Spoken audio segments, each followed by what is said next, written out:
How many RFAs are going to be signed to new teams this year? With a player like Matthew Nyes being available, I get this question all the time. But before we begin, what's an RFA? An RFA is a restricted free agent. That means that an RFA can sign with a new team, but their original team has the right to match that offer. So if a player like Matthew Nyes wanted to test the market, a new team could send him an offer sheet and Toronto could match if they felt like it. But how often does this actually happen? Since 1986, only 44 players have signed offer sheets, and only 18 of those have been successful. And successful is in the eye of the beholder.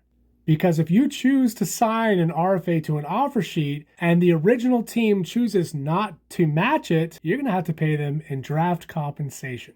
There's a lot of risk with signing an RFA to an offer sheet. If you look back at a guy like Chris Gratton, the Philadelphia Flyers had to pay the Tampa Bay Lightning 4 first-round picks because Tampa Bay wouldn't match that offer. You can also look at a player like Scott Stevens. The St. Louis Blues pried him away from the Washington Capitals, and because the Capitals didn't want to match, the Blues had to pay 5 first-round picks. But it gets so much worse. Years later, the Blues tried to take Brendan Shanahan from the Devils. The Devils didn't match, and an arbiter ruled that Scott Stevens would have to go as compensation. So the St. Louis Blues would pay 5 first-round picks, and Scott Stevens would only play 78 games for the team. They would also lose Brendan Shanahan after only 277 games. In more recent history, I think if you ask most Oilers fans, they wouldn't pay a first, second, and a third for Dustin Penner again. The draft compensation is based on the value of the contract that you offer. So you don't want to offer too much. Montreal years ago tried to get Sebastian Aho from Carolina, $8.45 million for 5 years.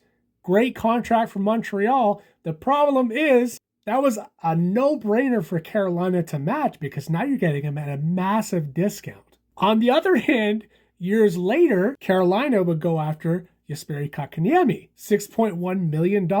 Well, that's way too much to pay for Jesperi Kotkaniemi. Montreal doesn't match it. And now Carolina has to pay a first-round pick and a third-round pick. So you're constantly doing this dance of, I don't want to offer too much to this guy, but I don't want to offer too little. I'm not going to do his original team any favors by getting him at a discount or by having to pay substantial draft capital. So how many RFA sheets will be successfully signed? I don't know. Maybe 2, most likely 1.